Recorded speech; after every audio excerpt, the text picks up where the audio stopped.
Lecture à voix haute d'extraits des 20 romans de la série des Rougon-Macquart d'Émile Zola. Premier roman, La fortune des Rougon.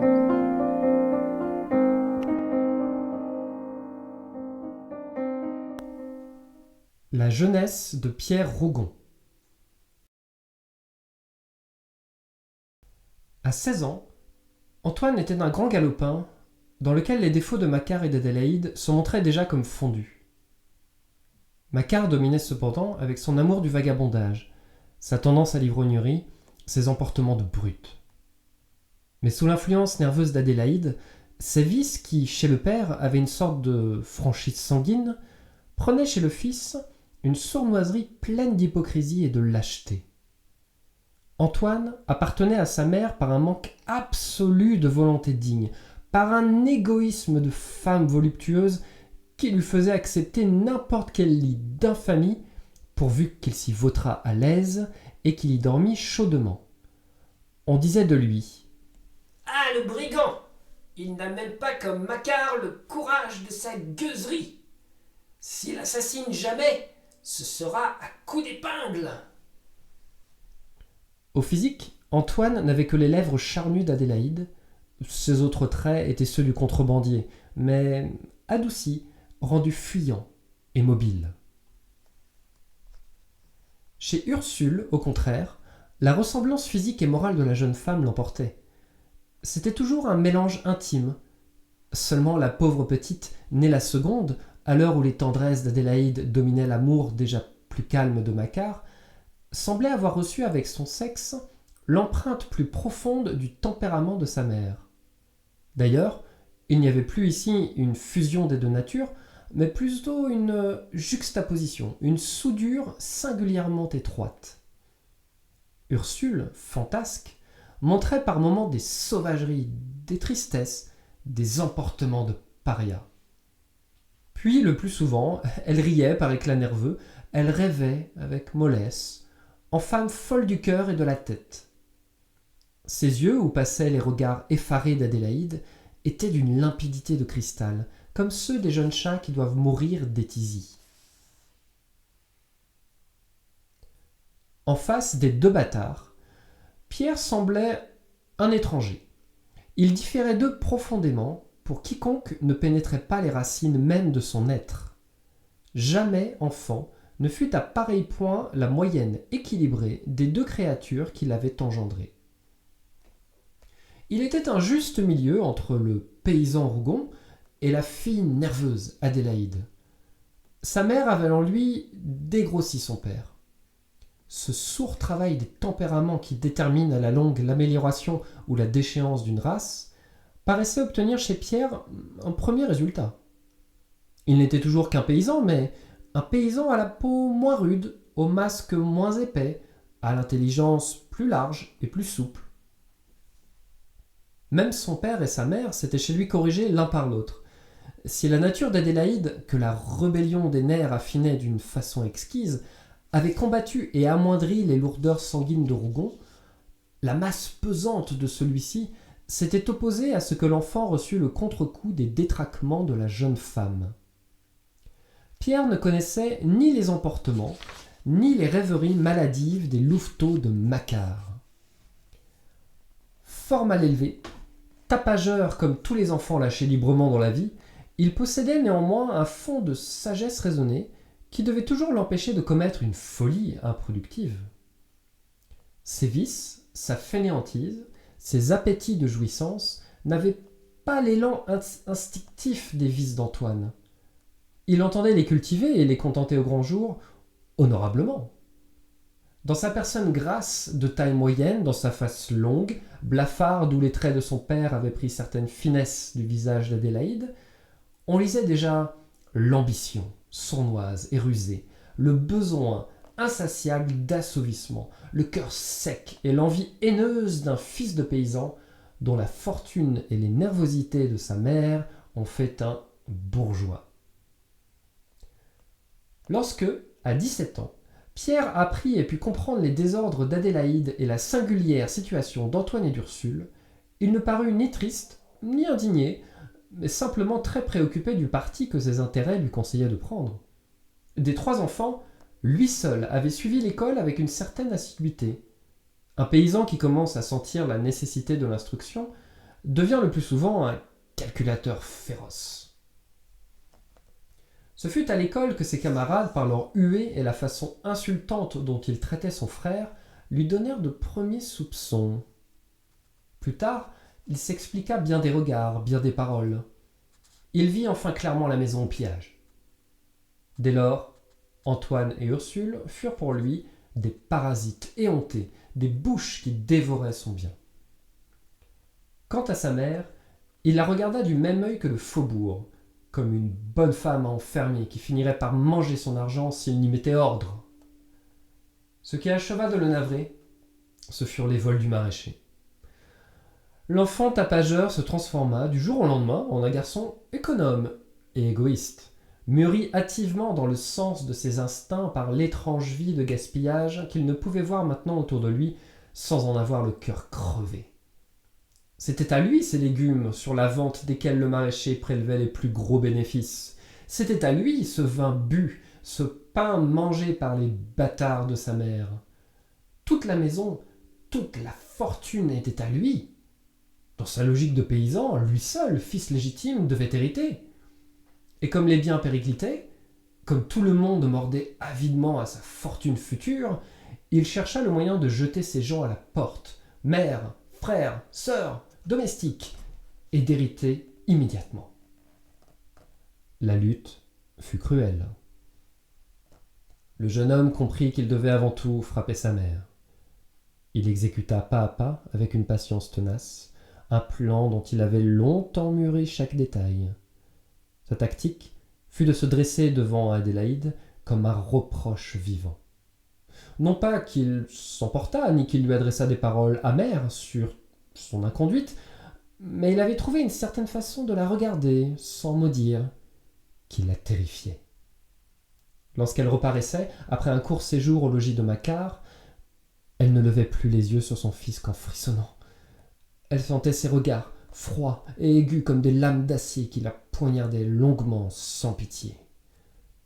L'attitude sévère et silencieuse de Pierre, de cet enfant d'un homme qu'elle avait si vite oublié, troublait étrangement son pauvre cerveau malade. Elle se disait que Rougon ressuscitait pour la punir de ses désordres. Toutes les semaines, maintenant, elle était prise d'une de ces attaques nerveuses qui la brisaient. On la laissait se débattre.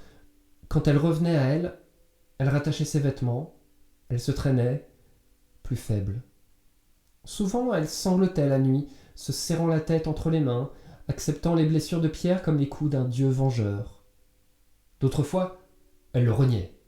Elle ne reconnaissait pas le sang de ses entrailles dans ce garçon épais, dont le calme glaçait si douloureusement sa fièvre.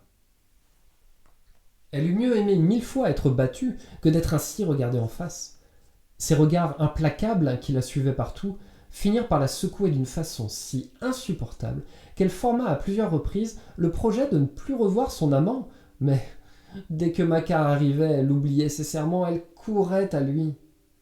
Et la lutte recommençait à son retour, plus muette, plus terrible.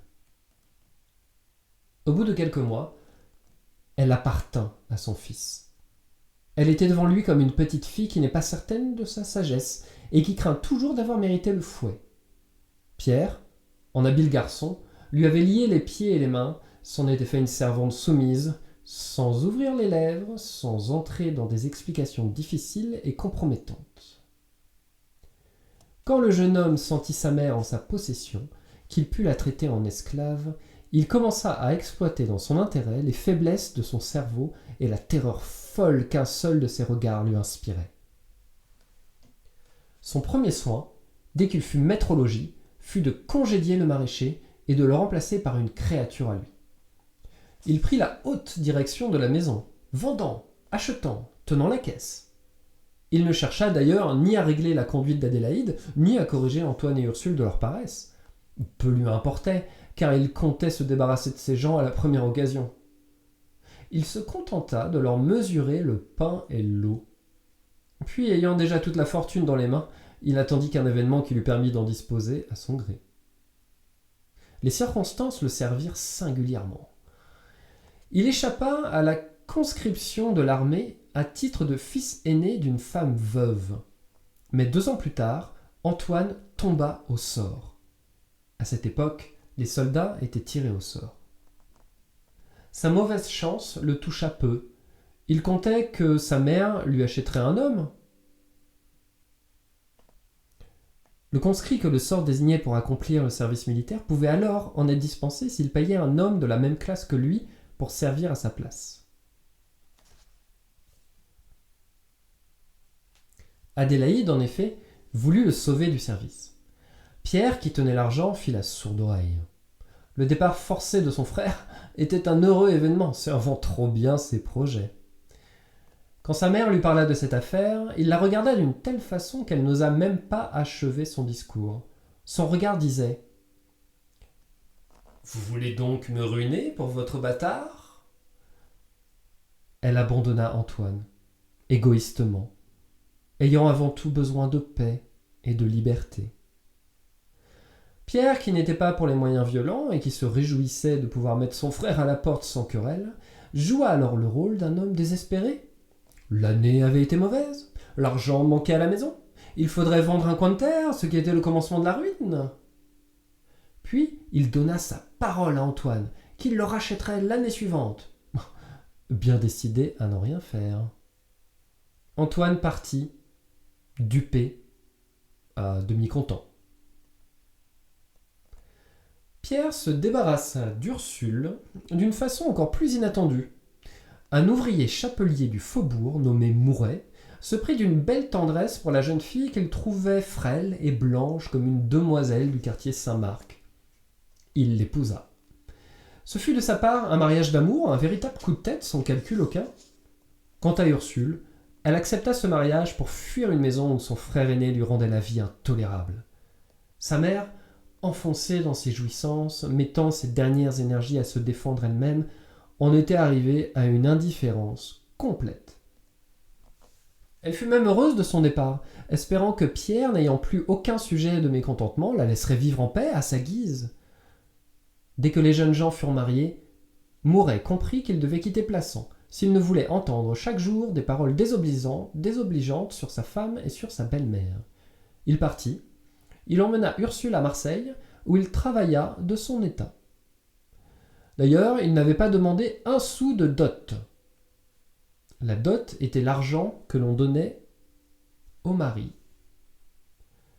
Comme Pierre, surpris de ce désintéressement, s'était mis à balbutier, cherchant à lui donner des explications, il lui avait fermé la bouche en disant qu'il préférait gagner le pain de sa femme. Le digne fils du paysan Rougon demeura inquiet. Cette façon d'agir lui sembla cacher quelques pièges. Restait Adélaïde. Pour rien au monde, Pierre ne voulait continuer à demeurer avec elle. Elle le compromettait. C'était par elle qu'il aurait désiré commencer, mais il se trouvait pris entre 2 alternatives fort embarrassantes.